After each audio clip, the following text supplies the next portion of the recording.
12시 많은 참여 바랍니다.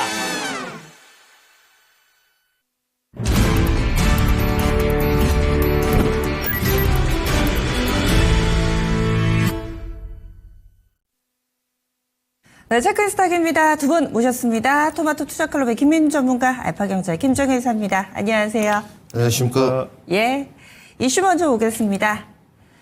네, 이재명 대통령 취임하자마자 바쁩니다. 이제 외교 무대에도 서야 되고요. 한미 간의 통화가 이루어졌습니다. 어떤 이야기들이 좀 있었는지 지금 알려진 바에 따르면 굉장히 좀 원론적이어서 이것이 앞으로 관세 협상에 어떻게 영향을 미칠 것인가 힌트를 찾아보기에 조금은 제한적이지 않나라는 생각도 해보는데요. 이 통화에 어떤 의미가 있는지 그리고 여기에서 어떤 힌트를 찾으셨는지 김민주 전문가님 먼저 좀 알려주세요. 네, 뭐 통화에 큰 의미를 두고 있지는 않고요. 이제 대통령 당선도 되셨고 대통령이 취임을 했기 때문에 우방 국가의 미국 대통령과 통화를 했다고 좀 보여지고, 그리고 때마침에 이제 뭐 미중 협상이 좀 유예로 끝나고 나서 미일이죠. 일본이 먼저 지금 시작이 됐던 부분인데 도통 뭐 신동방통하지 않습니다. 일본도.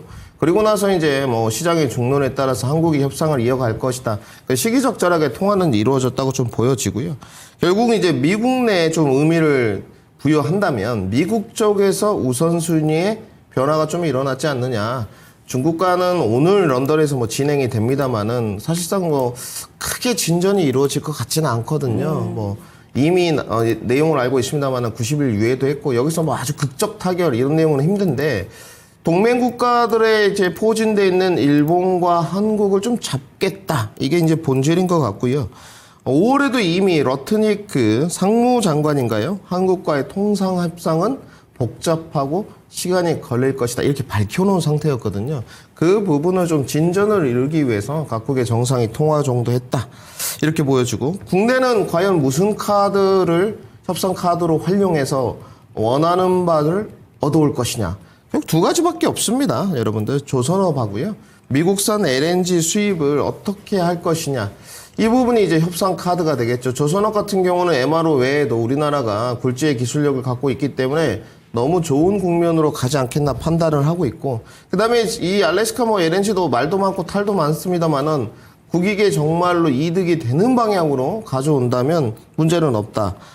핵심은 이제 이 카드를 활용한 자동차 철강이 될 것 같아요. 여기가 너무 안 좋으니까 철강은 앞으로도 저는 좀 부정적으로 보여져요. 솔직히 말씀드려서 포스코홀딩스가 반등을 했습니다만은 뭐 기술적 반등이었다고 좀 보여지고, 자동차도 영국만큼의 그 우호적인 협상 그 해결책을 받아들일 수 있을 것이냐에 대해서 사실은 조금 고개가 갸우뚱.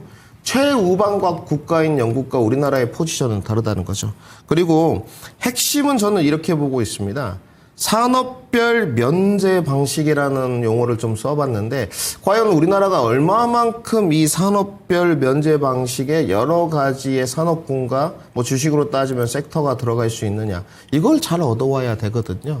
이미 우리는 뭐 여러분들 아시겠지만 WTO도 돼 있는 상태고, 가장 큰 반등 모멘텀 섹터에서 찾는 것보다는요, 이 관세 일단락에 주목해야 됩니다. 우리나라도 마찬가지로 대한민국도 뭐 조속한 이제 관세 협상이 이루어지겠지만 여기서 계속 지지부진하고 미국과 중국처럼 관세 유예되고 미루자 결국은 타협안이 안 찾아진다는 거거든요. 그러면 좀 일단락을 딱 지어서 얻을 건 얻고 잃을 건 있는 방식이 좋을 것 같은데, 저는 궁극적인 부분은 방위분담금 인상으로 가야 된다고 보는 쪽이에요. 제 개인적인 생각입니다만은 섹터에 대한 타격, 우리나라는 여러분들 내수 국가가 아니에요. 수출이 망가지게 되면 사실은 뭐 엉망진창되죠. 그런데 방위분담금 같은 경우는 미군이 철수하게 되면 얻을 수 있는 피해는 극심하죠. 여기서는 우리나라가 재간이 없는데 뭐 방위분담금을 조금 인상해 주더라도 아까 제가 말씀드렸던 산업별 면제 방식을 얻어오는 게 좀 클 것 같고요. 그 다음에 이제 트럼프 진위가 무엇인가에 대해서 세 가지로 좀 정리를 해봤습니다. 지금까지 관세라는 것이 1기 정권 때부터 2기 정권 때까지 흘러온 트럼프 진위는 결국은 자국, 국내죠. 국내 생산 기반 강화를 위한 압박 도구라는 게 이미 밝혀졌고요. 두 번째가 협상 카드를 활용해서 이 협상 진전과 기업들을 설득하는 과정이에요. 뭐 그것이 다른 나라가 돼 대한민국으로 따지면 뭐 삼성전자도 될 수 있고 하이닉스도 될 수 있고 세 번째는 이 트럼프의 지금 진위를 파악해 보면 주가가 내려갈 때마다 관세 유예 이야기를 했거든요. 홍이야 파치야 하다가 아우 좀 미루자. 결국은 그 금융시장의 어떤 충격 완화를 위한 심리적 이벤트가 트럼프의 진이라고 보여져요. 그러면 밑에서부터 순서대로 올라오면 될 것 같아요. 지금 시장의 충격파가 좀 있었기 때문에 결국은 금융시장 충격을 완화하기 위해서 유예 이야기를 했고 윗단계로 올라가야 되겠죠. 본인이 원하는 협상 카드를 이용해서 고용 창출이 되었건 미국 시장 내 캐파 증설이 되었건 각국의 이해 논리 관계를 따져서 만들어야 되고 그 다음에 이제 마지막인 것 같습니다. 위에 있었던 이 압박 도구가 정말로 우리나라에게 득이 조금이라도 되게끔 만드는 게 트럼프의 진이라고 보여지고요. 오늘 시장은 이러한 것들의 일정 부분 오늘 반영되는 시장이지 않나. 금주의 매크로 변수와 함께 박스권으로 가는 전초전이 되지 않겠나. 이렇게 정리를 해드리겠습니다. 네, 그러면 김 이사님은 어떻게 보셨어요? 네, 일단 핵심은 저는 뭐 중국을 빼고는 빠르게 이 협상을 마무리할 가능성이 있지 않나 이렇게 보고 있습니다. 결국은 이 중국에 뺏어간 생산력 자체가 뭐 그냥 우스운 것인 줄 알았더니 그래서 뭐 가격만 싸게 만드는 건 줄 알았더니 가격이 싼 게 아니고 기술 자체, 그다음에 제조 능력 자체가 너무 올라와서 미국이 이제 깜짝 놀랄 정도가 되었다는 게 핵심 포인트고요. 그래서 뭐 찍어 누르려고 했더니 예전처럼 찍어 눌러지지도 않고 그다음에 미국의 생필품이 작살이 나니까 이것도 이제 함부로 할 수 없는 그런 상황이 돼버린 거죠. 그래서 중국과는 협상이 좀 길어질 가능성, 적어도 뭐 직접 만나는 그 순간까지는 계속 밀당을 하면서 뭐 길어질 가능성이 있다라고 보지만 그러면 중국과의 총력전을 위해서는 다른 국가, 다른 지역과는 빠르게 끝내는 게 아마도 트럼프 정부 입장에선 가장 좋을 것 같습니다. 그래서 뭐 우리나라와 일본은 방위비를 축으로 해서 빠르게 압박해서 끝낼 가능성 뭐 저도 있다라고 생각하고 있고 그럼 우린 줄 건 주고 얻을 건 얻어내면 되는 것이죠. 그래서 방위비를 일부 양보하는 한이 있더라도 현재 다른 것들 뭐 기본적으로 우리의 산업 수출에 쿼터를 뭐 받아낸다든지 하는 그래서 저번에도 말씀드렸지만 영국과 맺은 그런 전략적 접근 자체는 저는 나쁘지 않다라고 보고 있기 때문에 일정 부분의 쿼터를 받고 쿼터 이외에는 조금 관세를 물리지만 쿼터 안에 들어가는 물량에 대해서는 최대한 관세를 유예하거나 아니면 낮게 받는 그러니까 기본적으로 10% 정도 들어가는 그 이하의 방향으로 간다면 저는 뭐 이 협상은 뭐 괜찮다라고 보고 있고요. 그래서 지금 뭐 백악관이나 뭐 미국 쪽 입장이 나오진 않았지만 이번 G7 회담을 갔을 때 최소한 30분이라도 트럼프 대통령과 직접적으로 대화할 수 있는 기회가 있다면 이건 뭐 분명히 있다는 거죠. 다만 이걸 뭐 우리가 어떻게 미리 할 수 있겠습니까? 그래서 이번에 정말로 이재명 대통령이 G7 회담에 뭐 옵저버로 간다면 옵저버로 가서 그 안에서 과연 미국 대통령과 1대1 회담을 이끌어낼 수 있는지가 하나의 포인트라고 보고 있고 물론 실무급 회담이 있어야 뭐 둘의 탑의 회담도 있는 것이지만 어쨌든 만나는 것 자체가 의미가 있기 때문에 이런 부분들에 있어서 저는 하나의 의미를 좀 둬야 되지 않을까라고 보고 있고요. 자, 마지막으로는 결국 종목으로 봤을 때는 자동차의 반응이 어떻게 나오는지가 관건이라는 거죠. 왜냐하면 관세에 가장 민감할 수밖에 없는 것은 현지 생산을 늘리고 여러 가지 뭐 방법들을 찾고는 있습니다만 가장 민감하게 움직였던 게 결국은 자동차고 미국에서 가장 많은 이익이 나고 있는 업종이기 때문에 결국 자동차 업종의 움직임을 보면 이런 관세 협상의 분위기가 어떻게 진행되고 있고 시장에 참여하는 사람들은 어떤 전망을 하고 있는지를 알 수가 있는데 아직까지 보시면 그렇게 뜨겁지 않다는 거 뭐 확인된 거 아니겠습니까?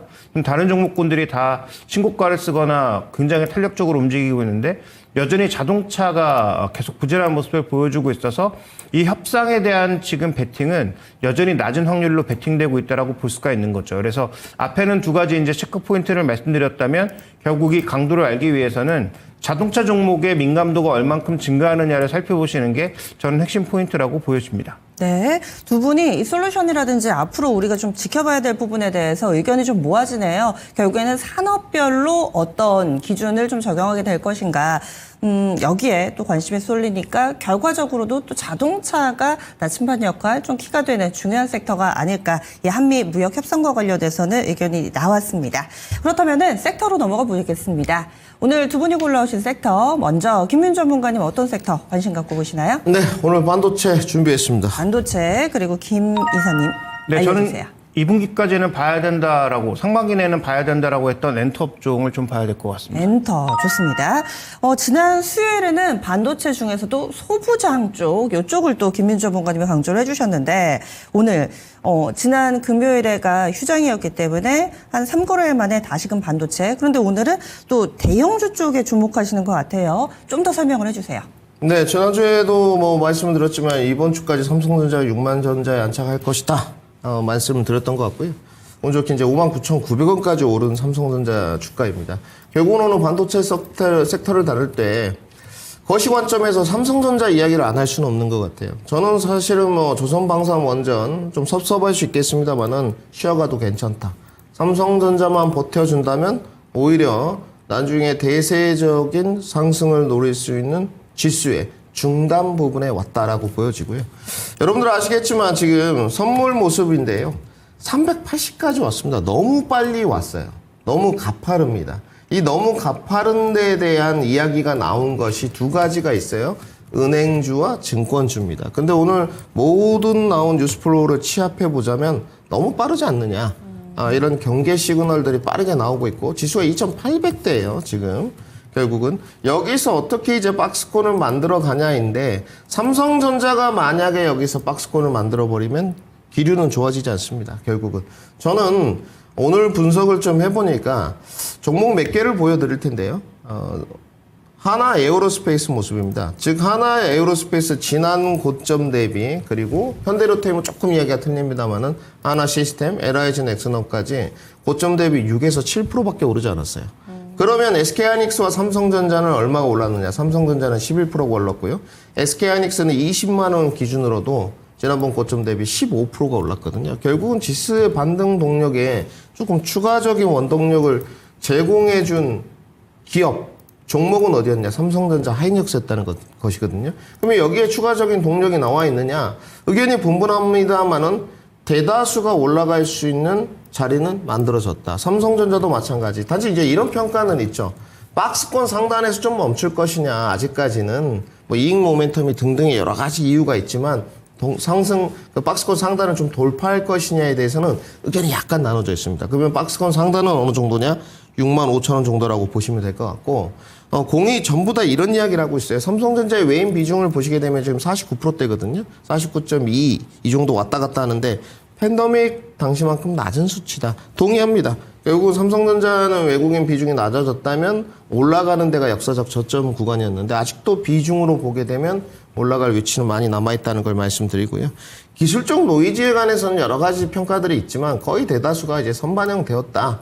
향후에 이제 박스권 상단을 돌파하는 것은 HBM4나 결국은 뉴스플로우다라는 평이 있고 하나는 아니다. 그것도 다 반영이 되었던 거고 다른 모멘텀으로도 넘어갈 수 있는 것이지 않느냐 이런 평이 있는데 저는 전자 쪽에 조금 한 표를 행사하겠습니다. 아직 HBM4에서는 좀 지켜봐야 될 것 같고요. 네. 앞으로도 국내 이 두 기업의 HBM의 플로우에 따라서 저는 지수가 결정된다고 보여져요. 그러니까 여기서 뭐 삼성전자가 내려가면 조선방산 원전이 날라도 지수는 가기 어렵습니다. 그러면 이제 반대적으로 조선방산 원전이 무너지는데 삼성전자가 오르면 어떻게 될 것이냐? 지수는 버틸 거예요. 그러면 약간 기간 조정의 형태에서 나이스한 측면으로 좀 가죠. 가격 조정보다는 기간 조정의 박스권으로 다음 넥스트 레벨 2,900선이나 3,000선을 바라볼 수 있는데 삼성전자가 예를 들어서 다시 5만 전자, 뭐 53,000원, 4,000원 기본선까지 회귀하게 되면 11%가 삼성전자가 내려가면 지수는 2,650까지 내려갈 겁니다. 그러면 힘들어지죠. 그래서 오늘은 반도체가 금주의 매크로 변수와 대일 변수의 국면 속에 오늘 많습니다. 런던, 그렇죠 여러분. CPI, 그렇죠. 굉장히 양옵션 만기일, 굉장히 국내의 매크로 변수라든지 대일 변수가 많은데 이 부분에서 삼성전자가 6만 전자에 돌파해서 안착해 주는가. 결국은 주봉 삼성전자의 종가 마감이 6만 전자 이상 되는 것이 가장 중요하다 정리를 좀 해드려야 될 것 같고요. 지금 그러면 확률적으로는 어떻게 보여지느냐. 안착이 조금 더 강하게 높은 확률로 진행되지 않을까 정리를 해드려야 될 것 같습니다. 지금 뭐 넥스트레이드 대체거래소에서의 움직임도 벌써 앞자리를 바꿔 6자가 찍히고 있습니다. 거의 뭐 기정사실화되는 분위기는 아닌데 그 분위기가 아닌가 싶은데 이런 상황 가운데서 사실 조금은 더 침착하게 바라봐야 되겠죠. 그러면 김민 전문가님 이야기하시는 6만 전자 돌파 그 이후의 그림은 어떻게 그리고 계세요? 이게 굉장히 이제 뭐 옆에 이제 이사님도 계신데 여러 가지 평들이 있어요. 아까 말씀드렸던 게 이제 박스권 상단은 거의 뭐 6만 3천 원, 5천 원 정도로 보는 것 같고요. 이 뭐 차트 모습 안에서 보시다시피 기본선 정도, 회기선 정도의 그냥 박스권 상단을 보는 것 같습니다. 여기까지는 저도 무조건 동의하는 쪽이에요. 이제 여기를 돌파할 만한 내용들을 이야기를 들어보면 다 선반영되었고 지수가 삼성전자가 돌파의 순간 다른 데가 많이 버텨줬지 않습니까? 그러니까 지금은 수급의 전환보다는 예탁금이 늘어나면서 다 같이 좀 올라왔어요. 그럼 여기가 조선방산 원전이 버텨줄 때 삼성전자가 공이 더 가면 지수도 정말 3천선 금방 가지 않겠느냐 이런 평들이 좀 있는데 저는 HBM에서는 만큼은 아주 냉혹한 평가를 받아야 된다고 보여지고 있고요. 물론 하이닉스나 삼성전자가 모두 다가 해냈으면 좋겠습니다. 그리고 저는 향후에 우리나라 증시도 HBM이 좀 달려있다고 보여지거든요. 여기서 정말 마이크론 테크놀로지가 치고 나간다든지 이러면 안 좋아진다고 보여지고 저는 그 뉴스플로우의 개인적인 제 바람입니다, 이건. 네. 삼성전자가 좀 뉴스플로우로 적극적인 항변을 좀 했으면 좋겠어요. 네. 어찌됐건 주주 환원책도 중요합니다만은 실질 모멘텀도 중요합니다만은 주식시장은 기대감을 선반영시키는 거지 않습니까? 그러면 삼성전자 측에서 우리 유저들과 시청자분들에게 기대감을 불러일으킬 수 있는 뉴스플로우도 좀 적극적으로 내놓는 시기가 되지 않았나 이렇게 좀 정리를 해야 될 것 같습니다. 그러면 참 좋겠어요. 주식하시는 분들 회사 측에서 공식적으로 무언가를 좀 알려주고 이러면은 확실히 또 개인 투자자분들 정보도 좀 제한되어 있는데 여기에서 해소될 수 있습니다. 김 전문가님이 또 이 부분에 대해서 같이 얘기를 해주셨는데 삼성전자, 6만전자 그 이후의 그림까지 내다봤습니다. 반도체 섹터였고요. 다음으로는 엔터 섹터 넘어가기 전에 지금 이 공연계의 아카데미상이라고 할 수 있는 토니상 수상 소식이 속보를 통해서 전해지고 있습니다. 우리나라의 창작 뮤지컬인 어쩌다 해피엔딩이라는 작품이 브로드웨이에 진출을 했고 또 여기에서 토니상 각본상을 수상을 했다. 이미 노미네이트가 많이 돼 있어가지고요. 이 역시도 K엔터의 저력이 아닐까라는 생각을 해봅니다. 엔터 섹터 봐야 될 이유가 상당히 좀 많아 보여요. 그러면 김 이사님 하나씩 좀 소개를 해주시죠. 네, 일단 뭐 작년 뭐 한 10월, 11월부터 쌀 때 사야 된다라는 관점에서 JYP하고 IG를 말씀드렸고 현재 올해 상반기까지는 괜찮을 거라고 보고 있는데 빅아티스트들이 돌아오는 하이브마저도 최근에 반등하기 시작하니까 이게 조금 더 제 생각보다 연장되는 게 아닌가 이런 고민도 되는데 결국 이제 광고는 말씀하셨던 것처럼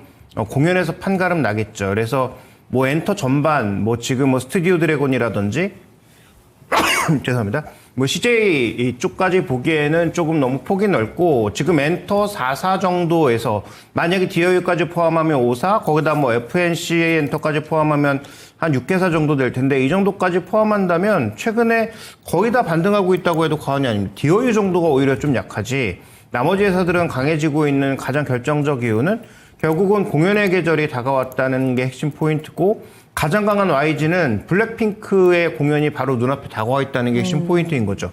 근데 그게 끝이냐? 그렇지 않고 지금 하이브는 최근에 또 보고서가 많이 나오고 있는 건 이번 주죠. 이번 주 10일, 11일 날 BTS에 남아있는 멤버들이 다 제대를 한다. 그래서 완전체가 만들어지고 데뷔 12주년 뭐 기념 행사를 포함한 다양한 행사들이 주르륵 놓여있다라는 거고요. 그다음에 뭐 오늘 아침에 뉴스 보신 분들은 아시겠지만 지금 그 BTS 없는 자리를 일부 메꿔주었던 세븐틴이 새 앨범을 발표했는데 앨범 발표하자마자 빌보드 200에 2위로 진입하는 그다음에 지금 뭐 초동 판매량이 2023년이 비정상이에요. 2023년 보고 자꾸 떨어진다는데 2023년은 비정상입니다. 그때 뭐 1000만 장씩 팔던 그런 비정상적인 상황을 계상하시면 안 되고 그래도 지금 초동 판매량이 200만 정도 나오고 있다라는 게 핵심 포인트라는 거죠. 그 다음에 지금 세븐틴 정도의 그룹에 회당 지금 모객이 어느 정도 생각되고 있냐면 한 4만 정도 예상되고 있단 말이죠. 회당. 그러면 뭐 한 20만 원 정도 계상하게 되면 회당 4만 정도 모으면 그것만 해도 회당 8억 정도가 나오는 거예요. 근데 최근에 뭐 아시다시피 투어 한번 대륙으로 돌면 뭐 몇십 회 정도의 공연을 돌잖아요. 그러니까 이런 그룹들이 많이 계속 생기고 있다라는 게 핵심 포인트라는 거죠. 그래서 아마 마지막 불꽃일 가능성도 있지만 엔터 4사의 전반적인 흐름이 일단 개선되고 있고 중소사도 최근에 움직이고 있다는 거 주목해 볼 필요가 있겠다. 그렇다면 이번 주에 이슈가 있는 하이브도 한번 주목해 볼 필요가 있을 것 같고, 그다음에 JYP도 올라오긴 했는데 1분기 실적이 또 예상치를 하회하면서 급락했다가 최근에 늦게 회복하는 중인데요. 여기도 이제 가장 기대하고 있는 건 스트레이키즈의 북미 남미 투어입니다. 여기도 지금 숫자 비슷하거든요.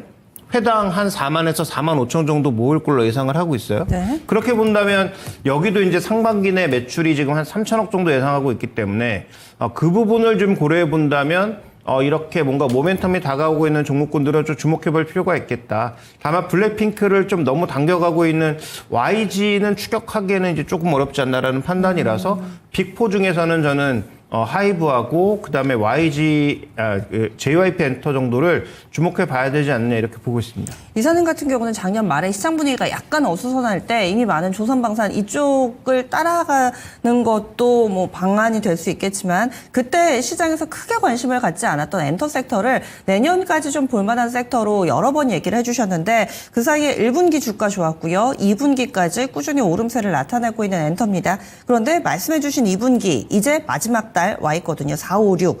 6월 달까지만 봐야 되는지 아니면 모멘텀이 본격적으로 시작되는 현재 시점 하반기까지도 좀 열려 있는지 중장기 전략도 가능한지 어떻게 보세요? 일단 중장기는 조금 지켜봐야 될 것 같습니다. 왜냐하면 이게 그 공연이라는 게 모멘텀이 분명히 한번 지나고 다시 또 연말 공연 모멘텀 이렇게 두 가지가 올라오긴 하잖아요. 그래서 이번 공연 모멘텀이 지금 시장이 기대하고 있는 그 가장 핵심 아티스트들이 몇 천억 단위의 매출을 올려주면 그러면 제가 보기에 이건 또 하나의 그 정부의 육성 정책과 더불어서 이제 또 하나의 모멘텀이 될 수가 있는데 만약에 이제 그 정도까지 안 나온다, 뭔가 예전보다 좀 힘이 빠졌다라는 생각이 들면 아마도 좀 급속도로 또 밸류에이션 축소가 있을 수 있기 때문에 지금 뭔가 결론을 말씀드리기보다는 작년부터 투자해서 수익이 많이 나신 분들은 추가 매수하실 필요는 없고 다만 이번 주에 이제 주요 이벤트들이 조금 있다 보니까 그래도 관심을 좀 가져야 될 분야가 아니냐라고 보고 있고요. 저는 중장기적으로 국내에서 이제 한번 약속이 됐었던 그 대규모의 한 5만, 6만 정도가 모일 수 있는 그런 공연장이 만약에 우리나라에 만들어질 수 있다면 그건 좀 더 의미가 있지 않겠느냐. 그래서 공항에서 와서 공항에서 멀지 않은 지역에 그런 대규모 공연장이 만들어지면 우리나라에 지금 공연을 하고 싶어도 그런 공연장 자체가 없어서 큰 아티스트들이 오지 않거나 아니면 결국 뭐 잠실 주경기장을 쓸 수 있을 때 들어오는 그 정도가 되고 있잖아요. 그래서 그런 부분들이 조금 마련이 되면 중장기적으로 국내에 더 많은 사람들을 불러올 수 있는 하나의 이제 콘텐츠가 만들어지는 것이라서 그런 부분들을 좀 살펴봐야 될 것 같아서 결론적으로는 중장기 전략은 조금 애매모호하지만 아직까지는 그래도 관심이 필요하다. 관심이 필요한 종목은 말씀드렸던 두 종목에 집중하시는 게 좋겠다. 이렇게 말씀드리겠습니다. 엔터 섹터는 모멘텀이 임박했습니다. 이 공연 실적 좀 정확하게 체크를 해보시고 중장기까지 가능할지 여부는 그때 판단을 해도 늦지 않다 의견까지 들어봤습니다. 다음 종목으로 넘어가겠습니다. 그렇다면 어떤 종목을 봐야 될까요? 개장전 관심 줍니다. 먼저 김민우 전문가님. 네, 오늘 삼성전기 준비했습니다. 삼성전기 준비해 주셨고 이사님은요? 네, 저는 SK 이터닉 준비했습니다. SK 이터닉스 삼성전기부터 알아볼게요. 어떤 점이 좋아 보이세요? 네, 오늘 좀 고민이 많았습니다. 네, 오늘 뭐 사실 전고체 쪽 이야기가 너무 많이 나와서 그걸 좀 준비하려고 했었는데 그래도 지난주에 목요일까지 유리기판이 좀 득세였거든요. 그날 하루만 보자면 오랜만에 이제 조정을 많이 받다가 반등이 나왔는데 이 유리기판이 결국은 다시 한번 다뤄져야 될 주제이고 좀 시세의 연속성 부분을 봐야 되지 않나 생각이 들어 삼성전기를 준비했고요. 결론부터 말씀드리면 지난번에 15만 원 언저리까지 갔어요. 이번에도 그 언저리까지는 충분히 가능하고 돌파의 가능성이 지난번보다는 높지 않겠나 이렇게 판단하고 있습니다. 지금 주가는 13만 2천 원인데요. 15만 원까지 간다 손 치더라도 약 한 12, 3% 정도의 반등. 그리고 이제 15만 원을 넘어가서 16만 원, 17만 원을 향해서 간다면 업사이드는 약 25% 정도가 남아있는 쪽입니다. 애플과 이제 반도체용 유리기판 공급 협의 소식에 이제 삼성전기가 상승을 하고 주변에 있는 종목들이 낙수 효과로 뭐 필옵틱스라든지 YC캠이라든지 좀 올라갔는데 계속적으로 좀 말씀드리지만 뭐 유리기판에 대한 것들이 이제 SK, CP롭틱스, JNTC 3대장에서 Y시킴 정도까지 보고 있는데 저는 1호나 시켰고요. 그나마 대장주 하나 삼성전기 그리고 TGV 쪽으로 구멍 뚫는 쪽, 필옵티스 쪽으로 압축시켰습니다. 근데 여기에 따른 그 상용화는요, 좀 시간이 걸릴 것 같고요. 기술 개발은 분명히 완료되었다는 걸 말씀드리고, 단지 삼성전기에서 이미 밝혔기 때문에 출하되는 데까지는 내년도 어렵다. 정리를 분명히 해드리고요. 진정한 유리기판의 기술력 보유 기업이 어디인 것인가에 대해서 좀 반문을 해봐야 될 것 같은데, 요즘 유리기판에 관해서 특정 인플루언서들이 너무 많이 좀 밀거든요.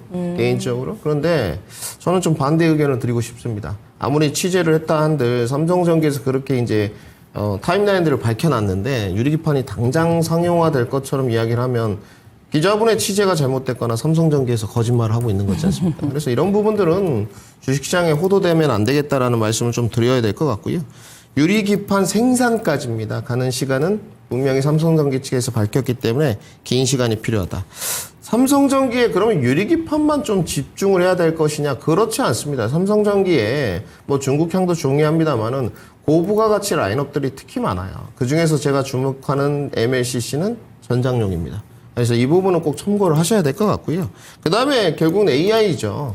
뭐 이제 모바일 쪽이나 이런 쪽이 아직 좀 더딥니다만은 데이터 서버 쪽으로 AI 쪽으로도 삼성전기의 부품들이 들어가고 있기 때문에 고부가가치 수혜를 볼 수 있는 부분, 특히 이제 전기차로 조금 더딥니다만은 어찌됐건 삼성전기만 전장용 MLCC가 극소수 몇몇 기업들이 가능한 쪽이기 때문에 이 고부가가치 라인업을 좀 봐야 된다. 차트 분석 한번 해드리겠습니다.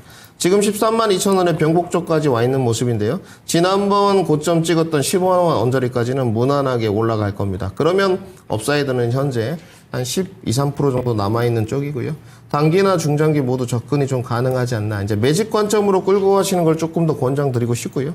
매집 관점으로 끌고 간다면 그래도 기대 수익률 25%에서 30%는 줄 수 있는 기업이기 때문에 기간 투자에서 좀 자유로우신 분들도 지금부터 매집 관점을 좀 들어가야 된다 말씀을 해드리도록 하겠습니다. 네, 좀 모아나가는 전략이네요. 삼성전기고요. 다음 SK 이터닉스 어떤 부분 주목하시나요? 네, 일단 뭐 최근에 태양광 폭력주들이 움직이고 있는데 태양광 폭력과 관련돼서 또 하나의 연관 종목이라고 볼 수가 있겠죠. 이제 기존에 뭐 가스도 있지만 그 말고도 이제 살펴보시면 최근 들어서 이제 PPI 계약이 늘어날 수밖에 없다라고 보여지는데, PPI 계약이라고 하는 것은 이제 발전 사업자가 민간에 바로 전기를 팔 수 있는 그런 이제 제도라고 봐야 되겠죠. 이제 과거에는 우리는 무조건 한전에 팔았다가 한전에 다시 이제 되파는 그런 전략으로 가야 되는 상황이기 때문에 이게 이제 쉽지 않았는데 이 길이 열리기 시작하면서 이제 PPA 쪽이 늘어날 가능성이 있고, 지금 SK 이터닉스가 하고 있는 공사들이 뭐 신한우이 쪽에서, 그다음에 인천 구럽도 쪽에서 굉장히 이제 다양한 태양광 풍력 프로젝트들이 줄을 이어서 올해 이제 착공이 되거나 아니면 가동이 이제 돌아가기 시작한다라는 측면을 조금 봐야 될 것 같습니다. 그래서 현재 이 종목 같은 경우에는 올해를 기점으로 이 신규 사업들이 만약에 연결이 된다면 매출과 이익이 모두 증가하는 구간이기 때문에 아직 대형 수급이 들어오지는 않고 있어요. 뭐 기관이나 외국인들의 수급이 뭐 적극적으로 유입되고 있지는 않은데, 상장 이후에 오랜만에 주가가 이제 상승 라인을 타면서 움직이고 있고, 정부의 정책이 워낙 이제 강하게 드라이브를 걸고 있다 보니까 이 해당 산업을 하고 있는 풍력 산업과 이 태양광 사업을 해서 실제로 이것의 매출, PPA 매출을 올리고 있는 이터닉스 쪽에서는 긍정적인 요소가 좀 많지 않나라고 봐야 될 것 같습니다. 그래서 현재 뭐 주가도 일정 부분 턴어라운드가 되고 있는 상황이고, 약간의 눌림목이 있다면 매수를 해서 좀 끌고 가는 전략도 나쁘지 않겠다. 왜냐하면 지금 뭐 신한우이라든지 인천 구럽도 쪽에 추가적인 포지션이 더 풀릴 가능성도 있고, 정부가 아리백을 워낙 강하게 밀고 있다 보니까 기업들이 이쪽에서 나오는 전력을 일단 적극적으로 사줄 가능성도 배제할 수 없다. 그런 측면에서 SK 이터닉스도 한번 지켜봐야 될 것 같습니다. 네. 새 정부 들어서고요. 신재생 에너지와 관련해서 바라보는 시각이 이제는 조금은 달라졌다라는 부분 착안해서 SK 이터닉스까지 두 종목이 한 분씩 각각 소개를 해주셨는데, 토마토 AI는 어떤 선택을 했을까요? 보시죠. 네, 두 종목 6대 4로 삼성전기가 조금 더 모멘텀이 우수하다라는 토마토 AI의 분석입니다. 이 실적이 안정적이고요. 또 기술적인 모멘텀이 삼성전기가 조금 더 낫다라는 설명이고, 다만 중장기 ESG, 재생에너지 테마에 베팅한다면 SK 이터닉스도 꽤 괜찮은 선택이 아닐까, 이렇게 해서 추가적인 의견 드렸습니다. 지금까지 체크인 스탁이었습니다.